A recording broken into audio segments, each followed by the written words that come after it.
Hello everyone. Since we're group T14, we had to select a component that was related to transportation. This left a wide range of components to choose from, including those related to locomotives, aviation, bicycles, and automobiles. Eventually, we choose to evaluate automotive body panels. There are two major functions for car's body panel: to cover the ugly part of the car so the car looks pretty, and to create aerodynamic shape to reduce the air resistance. Since it is the cover of the car, it will be directly exposed to air, where it contains oxygen and water, which will cause the corrosion of body panels.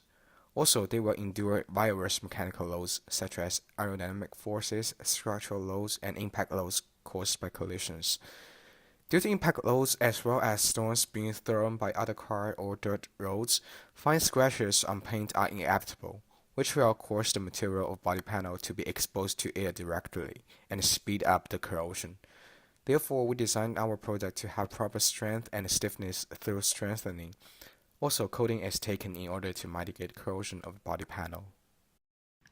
Here's a brief summary of the requirements for the car's body panels. Our objective is to find the cheapest and lightest materials that matches these functional and design requirements. This requirement includes able to withstand the forces caused by air resistance without deforming, resistant to corrosion, can be formed into a smooth and continuous shape to reduce air resistance, of course, easy to manufacture or easily obtainable. Although there's many different types of load that can be applied to the body panels, the only type that we are going to consider is the loading applied by air resistance. Reason being that the only time the body panel will receive a greater loading is during a collision. As body panel is not designed to protect the vehicle from collisions, forces caused by air resistance can be considered the largest load that will be applied to the panel. The circled area is the area that receives the largest amount of air resistant force while driving, and is the area that we are going to analysis on.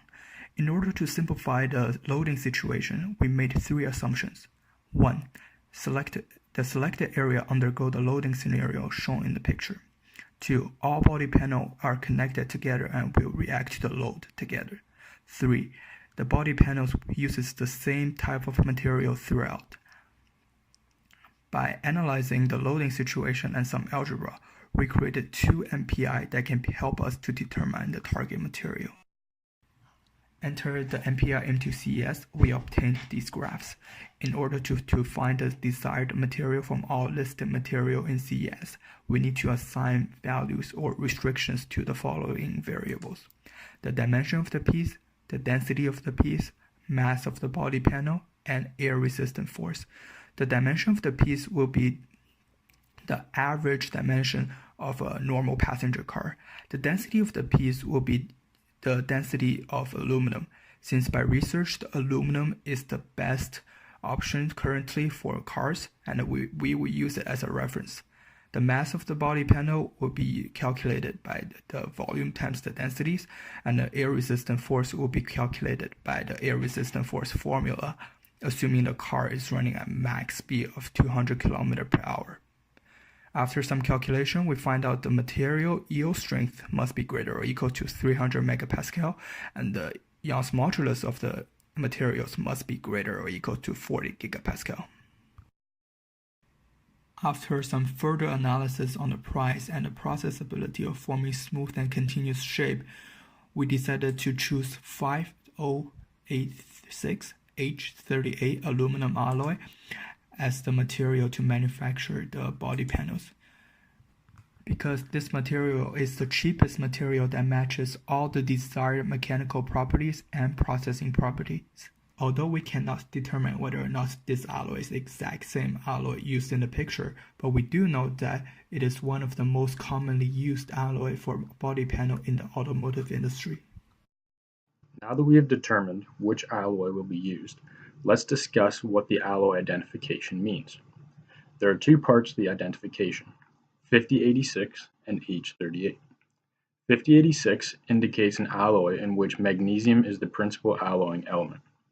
It is important to note that 5000 series aluminum alloys are classified as non-heat treatable. This means that significant increases in the material strength cannot be obtained through heat treatment. H38 indicates the treatment process that the alloy must undergo to obtain the mechanical and processing properties that we have discussed. It is the only process that can be used on alloy 5086, which results in a yield strength greater than 300 megapascals, one of our MPIs.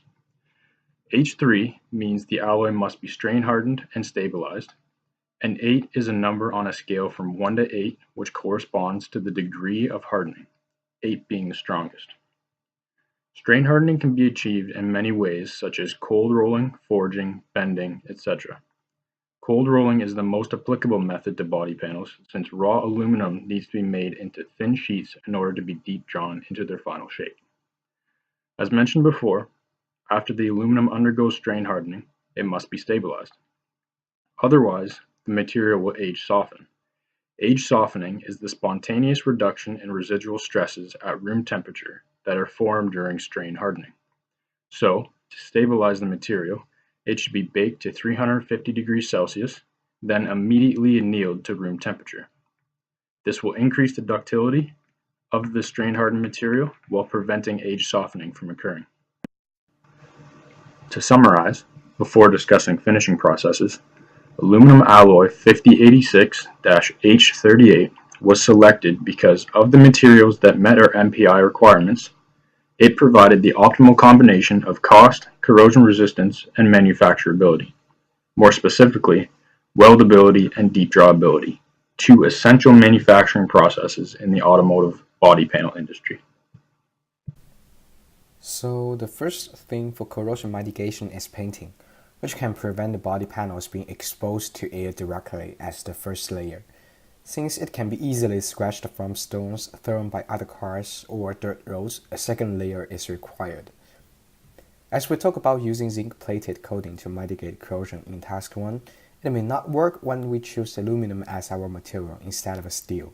This method could be useful since zinc is anodic to steel, which means that if the coating was scratched, the zinc coating would corrode rather than the steel. However, because aluminum is more anodic than zinc, it would corrode rather than the zinc if the coating was scratched, which is opposed to our idea. Therefore, zinc plate coating will not be suitable for our design. So for the coating for our design, in the first place we considered about using wax. However, wax sticks on top of the paint but doesn't form a very strong bond with the paint, which means they can easily be stripped off by detergents. They also have a low melting point. In other words, they will melt on a hot day and leave the paint unprotected. Also for wax, we have to reapply it every 6 to 8 weeks to ensure it to be effective. Therefore, it is not our best choice. Eventually, we decided to use ceramic coating. It contains silica dioxide which will fill in the pores in the paint and form as a second layer. Since it consists of silica dioxide, it is resistant to detergents and chemicals, and it has strong hardness. Due to the hardness of the coating, it reduces the fine scratches and gives a long-lasting durability. In brief, a ceramic coating acts as a sacrificial layer that absorbs the damage.